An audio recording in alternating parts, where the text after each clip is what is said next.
All right, so I have another wonderful story to share. It's called A Story for Bear, and it's by Denise Haseley, and it's illustrated by Jim LaMarche. And it's just a wonderful story about a bear and his friendship with a lady who reads.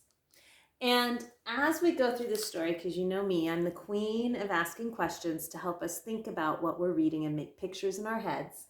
What makes a strong or a good friendship? There are a million questions I could ask about this story, but good readers pick a few to kind of help them really dig deep into the story. And in this case, this friendship between the bear and the lady is very special, and it has some qualities to it. And I would like you to think about what kind of qualities do you look for to think about to create a strong friendship. All right, so let's read A Story for Bear. And this is another book that I had signed to my class a long time ago by Jim LaMarche. And it says, "Will you read to me?" So I hope you enjoy this book as much as my classes have.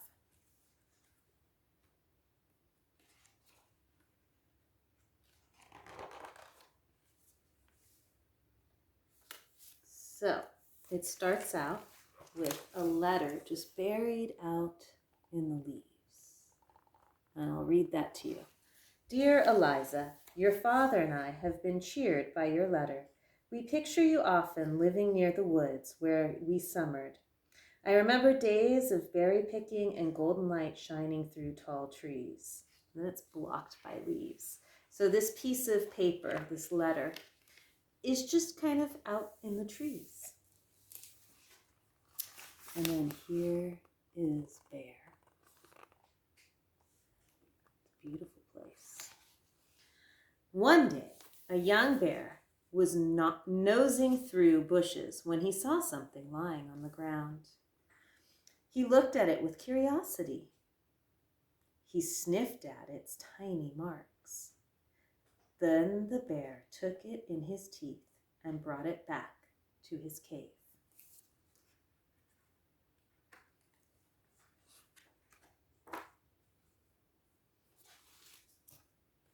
And then here's this picture. Looks like the bear's trying to read the letter.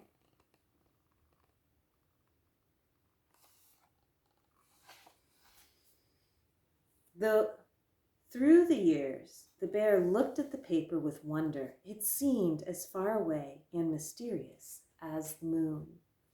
And I love this little piece of language here because it's a simile, and it's just comparing this piece of paper, the letter I just read to you, with the moon. So through the years, Bear looked at the paper with wonder. It seemed as far away and mysterious as the moon. Let's see if we can't find some more of those. There's another picture for the next page.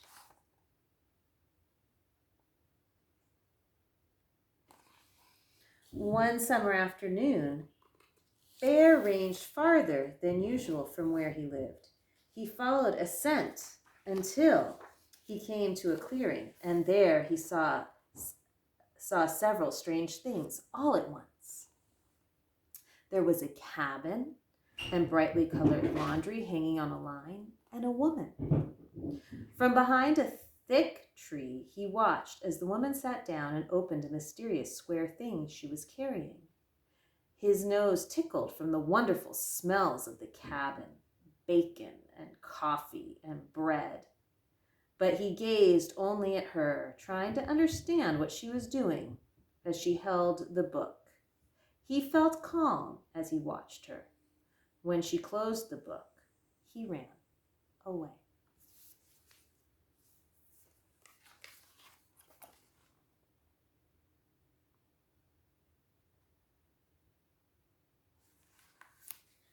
Day after day he returned. He managed to get closer to her and watched from behind a near tree, his thick, bare head just peeking around. He had never seen anything like this. Sometimes, as she gazed at the book, she laughed out loud. Other times, she lowered it and looked away, but without really seeing anything, he thought. Still other times, she appeared afraid and held it tightly. And once, when the sun slanted through the trees, he saw her place it gently on her lap and close her eyes. Later, she went into the cabin, and he lumbered slowly through the woods back to his cave. When he heard a blue jay call, he looked up quickly because he thought for a moment it was the woman laughing.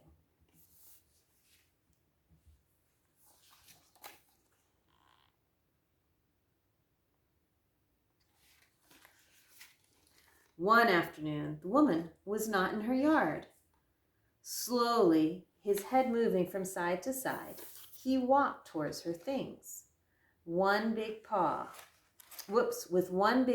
he knocked a book off the pile to land face down in the dirt. He pushed it with his nose and scratched it at its brown cover with his claws, trying to turn it over. Finally, one of his claws caught under the cover and the book flipped over, opened. The bear moved his nose forward, then it closed again, and his head snapped back. Once more he tried, and this time it stayed open. He took 2 lumbering steps toward it and put his big head close. There, on the pages, were row after row of marks, tiny marks, like those on the piece of paper in his cave. He stared at them, while his nose filled with the scent of paper, glue, ink, and her touch. He didn't see the woman walking up behind him. When he finally heard her, his head swung around. For a moment, their eyes locked. The bear pawed once more at the book, then turned and ran away. So here he is looking at the book. Okay.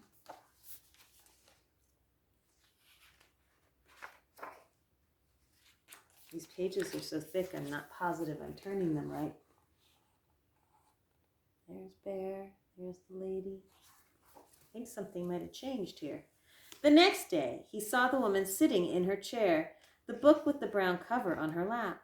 She was looking into the trees, searching for something. When she finally saw him, she smiled. Come here, Bear." After a while, he moved out from the tree, and then slowly he took a few steps towards her, with his big head swaying from side to side.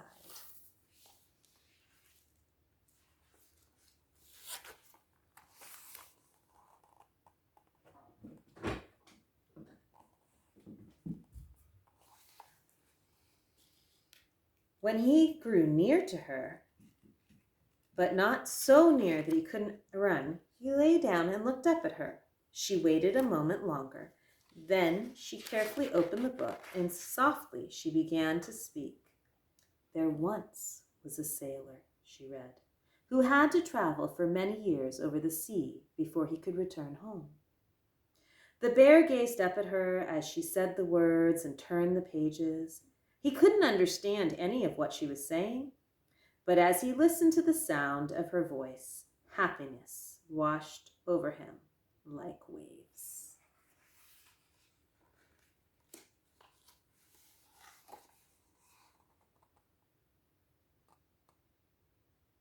I love the way his head is tilted. It's so cute.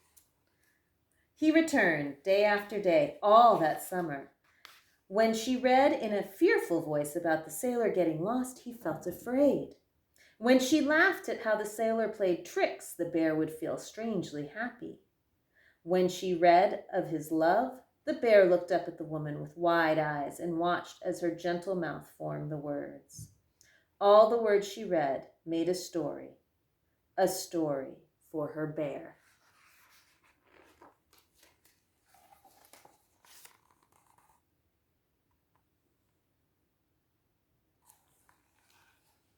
Whenever she read, he felt the waves of mysterious feelings carried by her voice. Sometimes her voice was soothing and the bear grew peaceful. And sometimes she sounded excited or scared and his hair bristled and he gave a low growl. And sometimes her sounds were tender and he looked up at her and watched her fingers gently lifting a page and a page and a page. These feelings often stayed inside of him as he lumbered back to his world. at the end of the day, and sometimes, in the babbling of a brook, he would think he heard her again and become quite happy.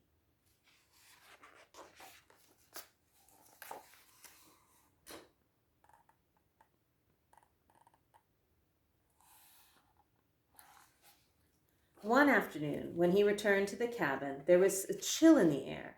She put down her book, looked at the bear, and said, I wish you could read these books when I'm away for the winter.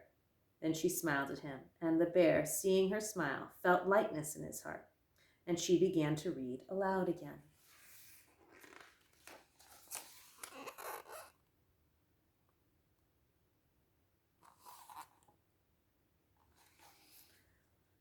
When next he came, he was carrying something in his mouth. It was the scrap of paper from his cave with its mysterious marks. He laid it by her books. Bear, she said. He knew by now that this was her word for him, and he lifted his hair. Bear, did you bring this for me? And then she read it in her gentle voice as if it were a story he was giving her. Dear Eliza, your father and I have been cheered by your letter. We picture you often living near the woods where we summered. I remember the days of berry picking and the golden light shining through the tall trees.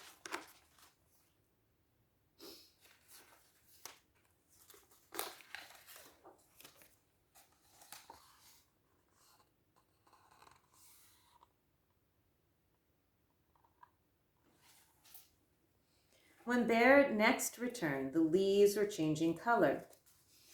When he reached the cabin, he saw what had changed as well. She was not in her usual place waiting for him.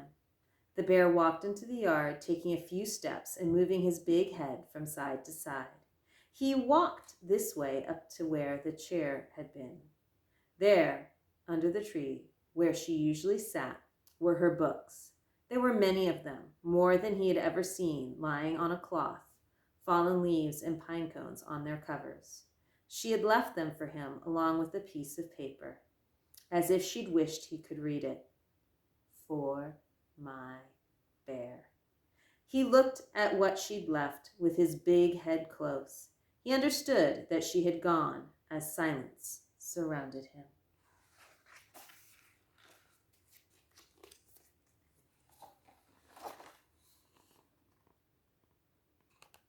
There he is. You see him?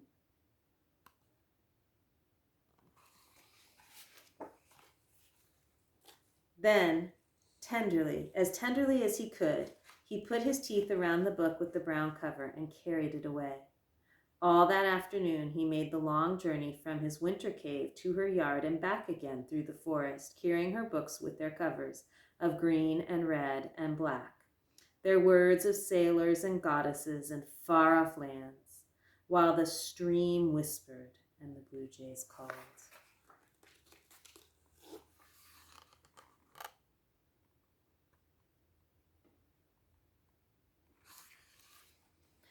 That night, as the moon rose like a white page with mysterious marks, he lay among the hard covers of her books.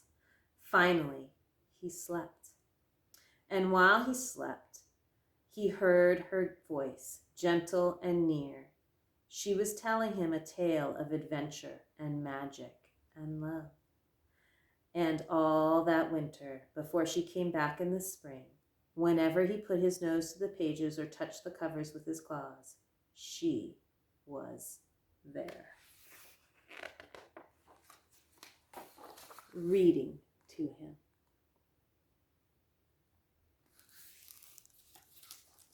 It's always nice to have people read to you, and I just really love this story, A Story for Bear. So what makes a strong or a good friendship? And what I would do, readers, is in my journal thinking about this question, I was going to erase it, but I think I've got a better idea. I would make myself a T-chart, and I would write bear over here, and then me over here. And then what in the lady and bear's relationship was evidence of a strong or a good friendship, right? And you could list 2 or 3 things that you think made their friendship a good or a strong one. And then some things in your own relationship that mirror or are similar. We saw many in that story, and I don't want to give it away. So just take a minute, maybe even rewatch the video and see. You could even go back and listen to it again and list. What were some examples? Okay, examples here. We could call it evidence too, from the book of The Lady and Bear's Strong Friendship. What things happened that you were like, oh, they're good friends, they're kind.